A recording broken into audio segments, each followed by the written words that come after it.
Bon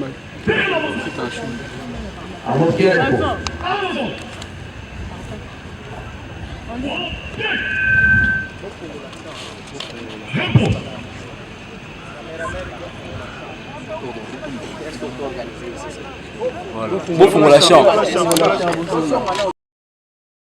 Mbote na bino nyonso tubipa itu bozwami esengo okutana na bino lisusu mukolo malelo nazela ya chaîne na bino ya ba des pères et des mères pour na kolobela signature officielle du test de l'accord à Washington na présence ya sous-secrétaire d'État américain en charge ya ba affaires politiques Alison Hunker oyo accord et signame Kagame aleli na bandaki koyebisa bino ete malembe toko kende na suka pe guerre et aussi la sanke lisasi et beta. Bana mboka Congo, Washington vient d'officialiser. Ndekolobi, Washington vient d'officialiser. Oui, monsieur. Washington vient d'officialiser l'accord. 10 points inscrits à l'ordre du jour. Il y a l'accord Oyo ezali signé. Bapwe wana na opesa bino moko sima ya mususu. Parce que d'ici le 27 juin 2025, et cause à la bongo, na présence, il y a secrétaire d'État américain Marco Rubio. En présence, il y a Elon Musk. Oyo bakoza la wana pour na signature officielle. Et puis guerre, et c'est la kate et salinini. Et si l'ina ebisa kibino, Kagame a okweya. La réserve ou soit tolobaki na Kagame ke, tokopesa yo oyo zali asuka. Bana mboka Congo. Tolobaki na Kagame ke suka na yo ekozala neti suka Adolf Hitler. Lelo asuki to asuki te. Il est en train de brûler en enfer. Kagame est en train de brûler en enfer. À Washington, on est en train de signer. Lobby les deux équipes techniques, deux experts. Nalabaki Nabino. Voilà pourquoi Nalobaka Nabino que bon moment ça nous sommes qui t'okutani boye déjà la première des choses à faire. Et ça y a qu'à aimer vidéo, y a qu'à partager émission parce que toza na bisiko yo tolobela kambo kaneti na chaîne Nabino te. Aimez la vidéo, partagez l'émission. La question est posée aux Congolais. Bayimboka Congo, le Rwandais, le Burundais Vital Kamerhe coincé ici par le service de sécurité. Namboka Nabiso, est-ce que Bayimboka Congo bino boza na posa komo na Kamerhe to bozali na posa ya ke balongola ye ba bloqué comme il est encore bloqué et que la bongo thématique to ali kopesa na bana mboka Congo mais les 10 points oyo na lobby Chimbubui en direct ya Washington. Kagame akwei nanga leli Kabila lui alobi te makambo na okoka lisusu te. Malgré ba équipe batindaki parce que Katumbi atindaki équipe na ye, Kabila atindaki équipe na ye. Bakende kaka accord yo ba signé te. De Colombie va signer accord, oui monsieur, le test de l'accord. Donc, un test en accord, soi-disant accord, yangoye. Oh, pourquoi toleki les 15 accords en va signer yangoye? Qu'est-ce que détient cet accord? Fati victorieux, gouvernement congolais victorieux. Tolobaki Congo ezali éléphant, oh ebandaki kobela. Ezalaki nango nancé. Le loi était le makate sans ligne était le.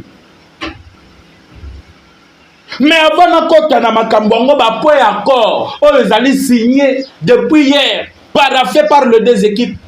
Le 27 ba ministre Kai Kwamba Wagner, héroïne yaba namboka Congo. Na lobby partout zali dans le monde, comme langai bravo à Wagner Kai Kwamba Thérèse, héroïne yaba namboka Congo. Fati félicitations à casting au salade. Ya okendo lukela biso mwana mwasi. Bamboka mosusu balobaka bana basi bazali lokote. Mais cette fois-ci to moni que moi si asali musala koleka mibali tout baleka na affaires étrangères. Le 27 face à face Thérèse Kaikwamba Wagner na Olivier Oyo ya Rwanda devant le secrétaire d'État américain Rubio. Bana mboka Congo. L'histoire retiendra que Fachi vient de clouer Vital Kamerhe. L'histoire retiendra que Fachi vient de clouer tous ces réseaux de mafieux oyo basangani ba recruter batu na kati ba mususu bazali libanda basali cop na bango cop esimba kate esali nini esimbite Tshisekedi le cloue et azali ko clouer bango et LHK oyo azali turc c'est un sujet turc oyo bandaki côté que la Paul Kagame manduki ba yebise pa États-Unis Abou Pia. Là le gouvernement rwandais est allé le chercher du côté de Turquie à 3 reprises dans un mois à lobby. Il ne peut plus vendre les armes pour créer le conflit au niveau interne. Et il devient l'acteur principal. Il y a bateau qui approvisionner la République démocratique du Congo Namanduki ici chez nous en RDC. Et quelque chose grave, Azali le seul au niveau de l'Afrique. Il vient aussi de tourner le dos au sanguinaire Paul Kagame.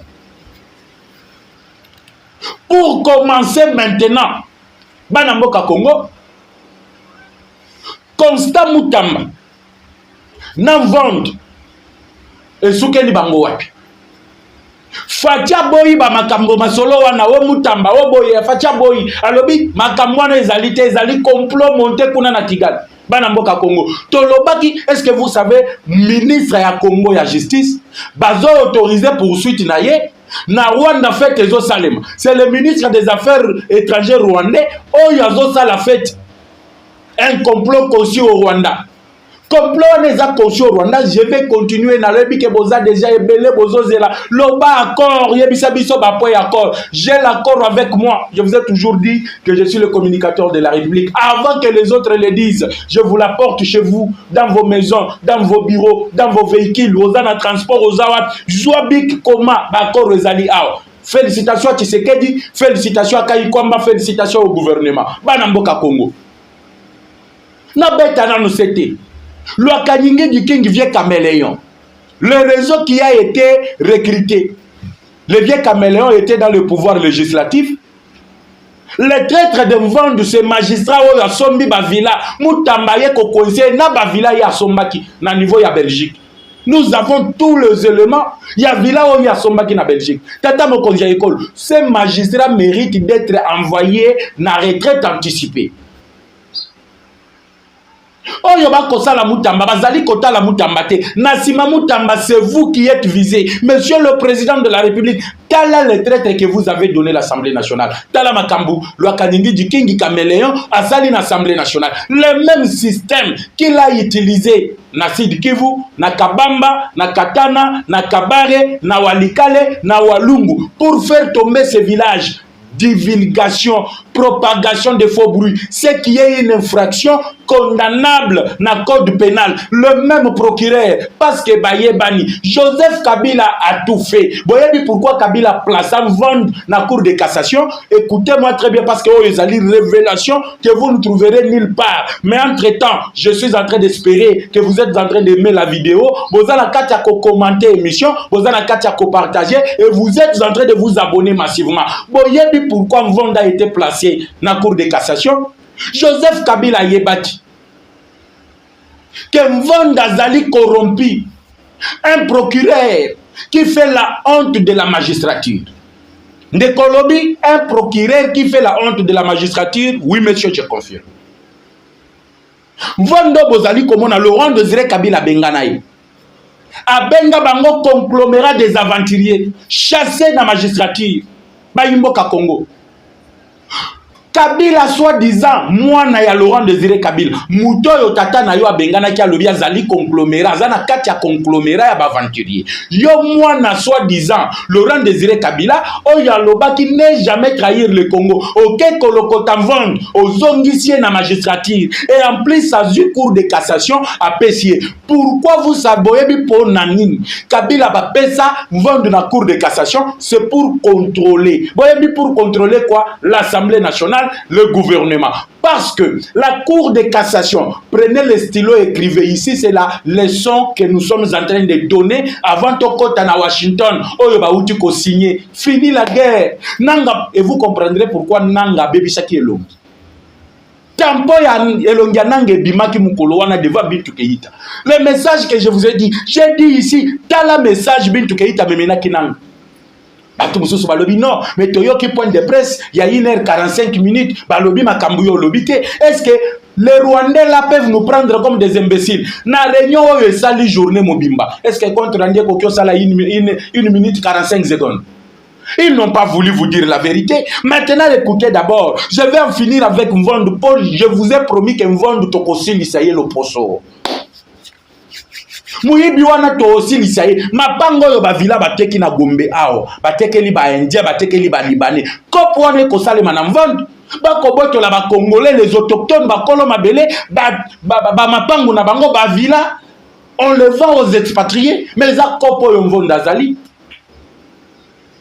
Et Kabila a appelé cour de cassation. Retenez pour la première chose, comment la cour de cassation est le juge naturel. Il y a un ministre nyonso na kacha gouvernement. Kabila yebi kazana batu na kacha gouvernement. Kabila yebi kazana batu na kacha assemblée nationale. Il faut sikoya placer mutunaye na juge naturel ya batuana. Le lopo bakanga député, il faut la cour de cassation interpeller. Pour bakanga le lolo kaningi diking pour contrôler Vital Kamerhe a Mvondu a placé Yewan. Banamboka Congo. L'histoire retiendra que Lelo Tshisekedi vient de clouer tout. Et Mvondu wana, il a été activé. Le plan concocté au Rwanda pour faire tomber Mutamba. Pourquoi faire tomber Mutamba? Mutamba a annoncé sa poursuite contre Kabila. Mutamba a annoncé sa poursuite contre les autorités de l'Alliance Fleuve Congo barème 23. Mutamba a bloqué 300 entreprises, il y a Joseph Kabila. Mutamba a bloqué 54 comptes, il y a Joseph Kabila dans la banque commerciale. Mutamba a bloqué bien nyonso, il y a Joseph Kabila. Mutamba a bloqué port illégaux, il y a Joseph Kabila. Tout ça est comme ici bango ke bazali lisusu na bisika oyo bakoki ko se ravitailler pour se financer. Et encore plus grave, muto abandaki kotekela bango manduki El Ashkar, le sujet turc a pesi bango mukongo alobi akotekela ka bango lisusu manduki te. Et c'est lui le plus grand vendeur des armes dans le marché yaba militaire au niveau de l'Afrique. Je vais en revenir. Et pour contrôler tous ces réseaux de Kabila dans l'Assemblée nationale, na gouvernement, na kati ya Sénat, il a placé Mvondu parce que la Cour constitutionnelle est le juge naturel des députés. La Cour constitutionnelle est le juge naturel de tout le ministre du gouvernement. Pour accepter la première ministre et le président de la République qui ont la Cour constitutionnelle comme leur juge naturel, tout le reste bali ko sambisa bango kuna. Kabila tchakiye pour na alande la bato a réseau naï. C'est ainsi que baye ko activer réseau wana. Il faut qu'il cloue Constant Mutamba. Lelo banamboka Congo. Bakoyima kale.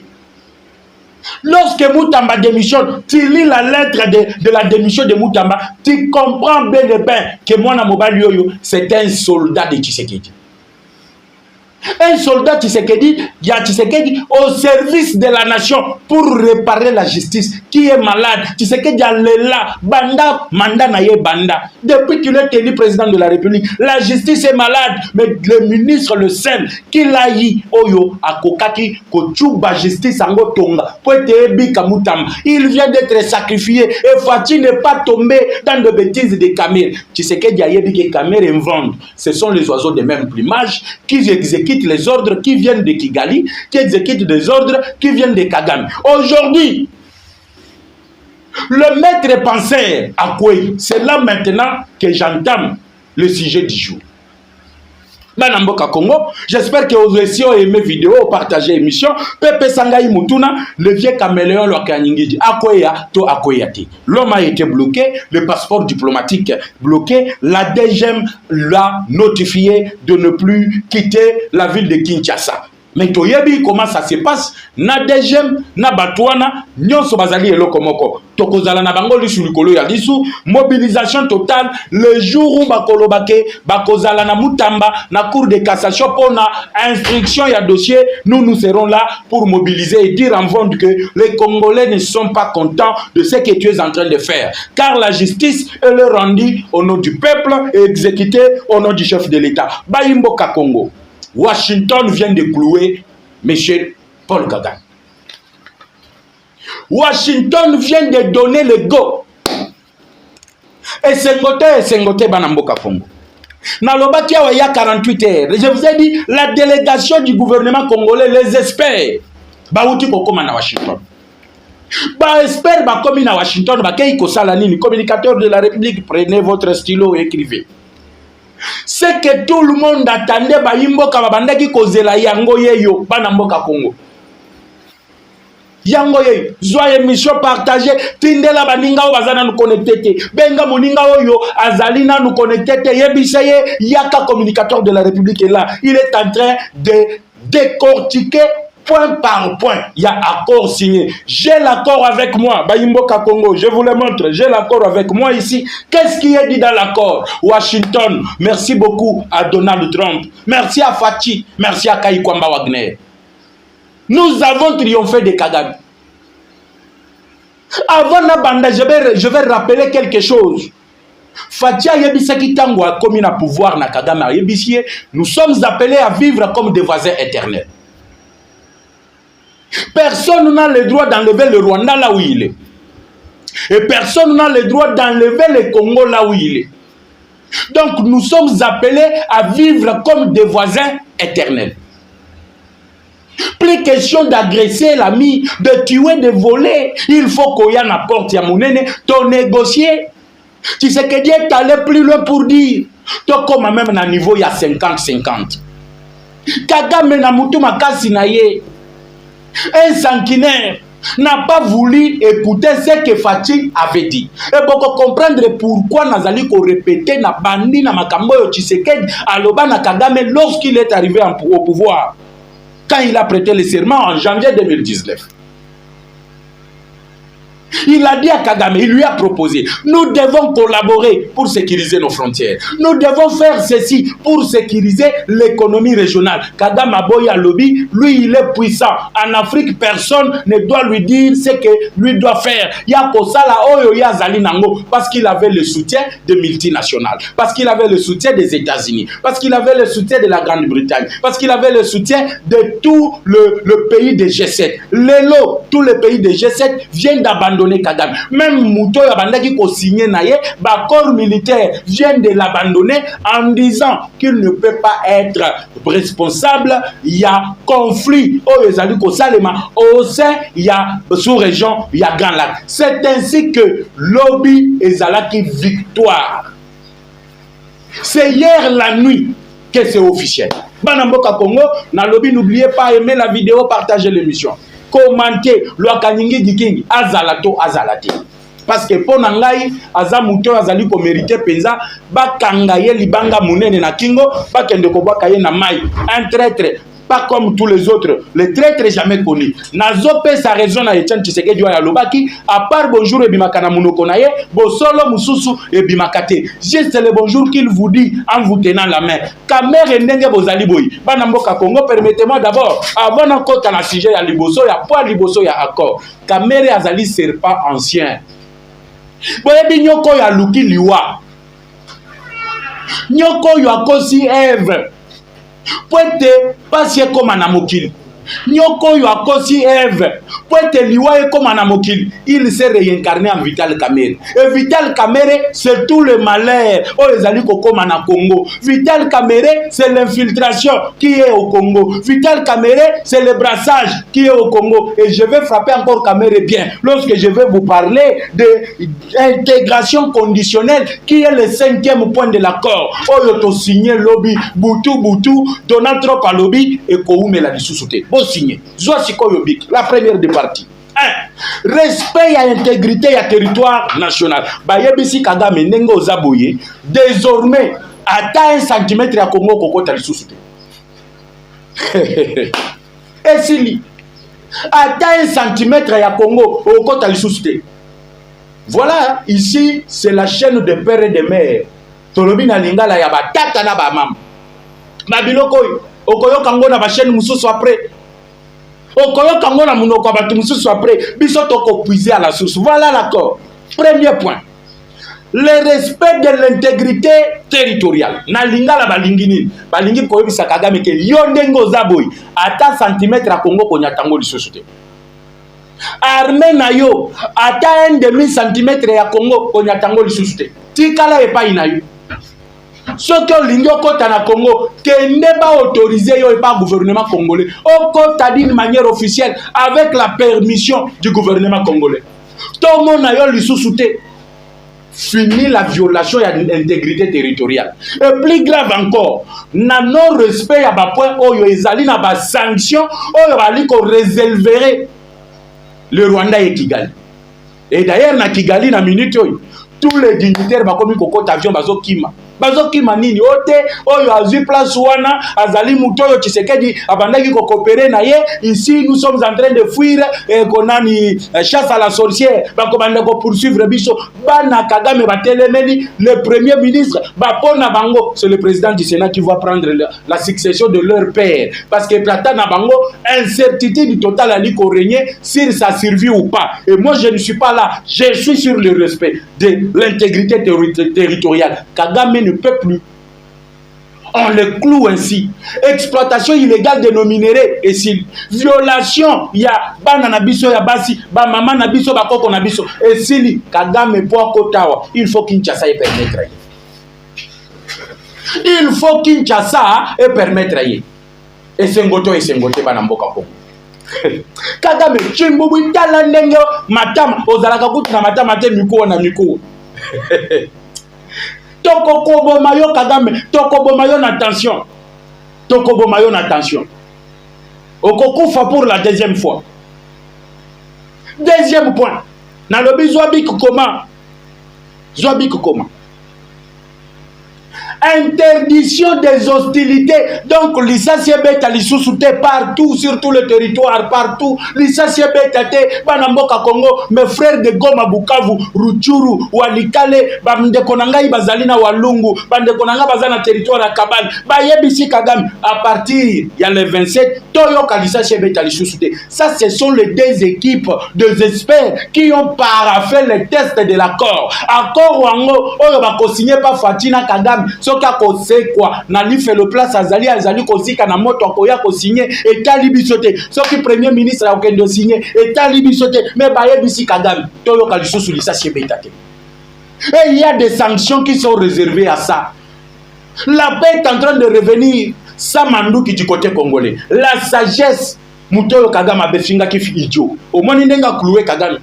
Mutoyo Kagame alobaki l'idiot. Ban Fayulu balobi elilingi ya pamba un pantin. Il n'a pas du pouvoir. Tala le londenga zali ko cloué bang. Je suis dans la joie quand je lis cet accord. Baimboka, je suis en train de vous expliquer. Interdiction. Donc, quand on dit interdiction, ça vient du verbe interdire. Donc, bapetisi. Et ceux qui ont violé, parce que ceux qui ont violé, il y a des sanctions qui sont réservées. Les sanctions, c'est quoi? C'est là que les choses deviennent intéressantes. Je vous avais dit que Elon Musk, Oyazali, le bras droit de Donald Trump, a outaki kozwa espace aérien congolais sous couverture de la société naye, wali kobenga Starlink. Et la prise de l'espace aérien congolais permettait aux satellites américains et aux services de secrets américains de suivre à la loupe tout ce qui se passe sur le territoire national. C'est là qui a permis à ce que plusieurs drones de l'AFC Alliance M23, c'est ce qui a permis que voir même Tozali Kobenga Banamboka Congo, le contrôle de l'espace aérien, le système aérien rwandais a été détruit.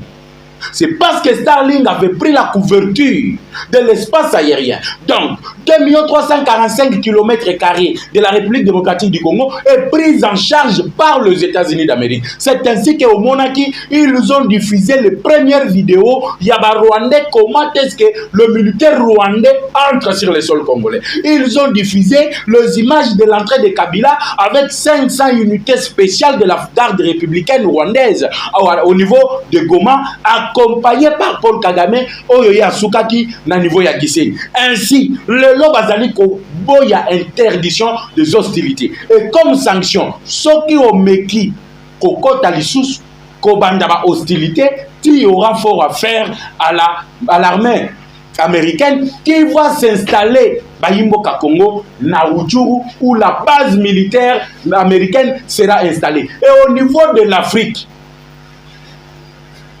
la plus grande base militaire américaine sera installée au Congo. Et le Congo sera l'arrière-base. Parce que vous allez voir qu'il y a une nouvelle ambassade, il y a les États-Unis, il y a et de là, Banamboka Congo, il y a tout le service secret. Donc, le service non soit sécurité aux États-Unis, les alliés installés. Et là, je vais encore revenir. Troisième point, le désarmement. Et l'Indiolo Kagame Longola Batunayo, Longola ba munitions na yo, Longola ba matériel na yo, Longola ba drone na yo, zonga au Rwanda, tika Congo, ezala na problème ya ba Congolais bango moko. Les retraits de troupes rwandaises. Les mêmes conditions que Tshisekedi posées na niveau ya Luanda. Ba imboka Congo to yebisaki bango ke bokolo ba oza fanatique a fatité. Fatia mwana mboka aza Moïse surtout le test ici qui a été signé par les deux pays, ça montre que Tshisekedi c'est un Congolais que Dieu a envoyé au Congo pour hôtel Bissamboka. Désarmement. Fatia Ebisaki, avant de négocier, il faut nous l'armée rwandaise et se retirer sur le sol congolais. Les États-Unis, retirez-vous, retirez-vous. Bokende, et si Kanabino, et Zali na Congo. Na minduki na bino nazo kende na lombango parce que point ya makasi yango yo nazali kokota le point 5 ne quoi ici caméra ya kwei tu le point 5 ne quoi ici Kagame ya kwei tu le point 5 ne quoi ici Nanga le même message que Bintou Keïta avait donné à Nanga à Goma et Zalini intégration conditionnelle des groupes armés non étatiques. Gouvernement Nabiso. Mosso à l'époque président de l'Assemblée nationale. Ayebisaki bango que topesi bino recommandation. Ndenge gouvernement bozaboye bokoki kosala brassage na mixage te. Tangu caméléon vieux caméléon oyo boyebi kabase le koye na mai aye ya koloba non il faut pas changer recommandation wana il faut changer ça il faut autoriser que le gouvernement accepte le brassage et mixage Fatia lobby brassage et mixage ezali ligne rouge oyo tokoki ko franchir te il le dit à Luanda Kagame kimaki Luanda pourquoi parce que balobaki brassage et mixage kozala te mais lelo c'est les États-Unis et lobby boy intégration conditionnelle de groupes armés. Donc M23 et quoi. Le même message a été amené par Bintou Keïta et pas Yanang. Nde bisika bomona ki tampon ya Elongia Nang et fini. Natika la omona tampon ya Elongia Nang te, mais regardez les vidéos, regardez les photos. Oh Nanga juna Bintou Keïta omona ke ba tampon et fini. Abande ko pakola Caroline teneti kabun. To ebite bana mboka Congo. Tension donc message kaka ba pesa ki ezikisi Elongi ba tampon et fini. Le message, c'est quoi? Vous devez déposer les armes, les Rwandais doivent rentrer chez eux, vous serez à Kinshasa pour un dialogue inclusif entre Congolais, mais les gens doivent payer de leurs crimes. Makambo bango basali, il faut pas payer yango. Dès awa basali ko préciser intégration conditionnelle. Et loko Kagame aboyela ki ko kende ko signer na Luanda. Vous vous rappelez, lorsque le chef de l'État était parti à Luanda, Kagame Aboya qui kokende na Luanda. Et ça là qui cinquième point. Au Balobaki que il n'y aura pas brassage, il n'y aura pas mixage. Et Tshisekedi vient de gagner la plus grande guerre qui nous était menée. C'était l'infiltration. Nous étions infiltrés à tous les niveaux. L'infiltration, on est bandé qui Kabila nous a amené le brassage et mixage en 2009. Kabila nous a amené le brassage et mixage en 2012. Lelo, Fatia Lobby brassage et mixage à Boupia. Moi, y'a pas quand tu s'en sous ma espion na bango, na législatif, na gouvernement, na armée, na ba service à de sécurité, et zali li sous-souté. Banamboka Congo, na li kosuka na bonne nouvelle loi. Les autres points, je vais en parler à 17h. dans un numéro que vous aurez toujours à suivre sur votre chaîne de Tata et de Mama. Ça a été un plaisir, Banamboka Congo, de vous présenter ces numéros de décryptage de l'actualité politique. Une journée que de bonnes nouvelles s'accumulent, se succèdent. Après rejet et démission, aujourd'hui, les Alima Kambi a signature de l'accord et les bonnes nouvelles, les conditions que Fati posait, les alliés conditions ou les alliés exécutées de l'autre côté. Les communicateurs de la République vous fixent rendez-vous tout à l'heure sur la même chaîne, à la même heure et avec le même plaisir. Ciao.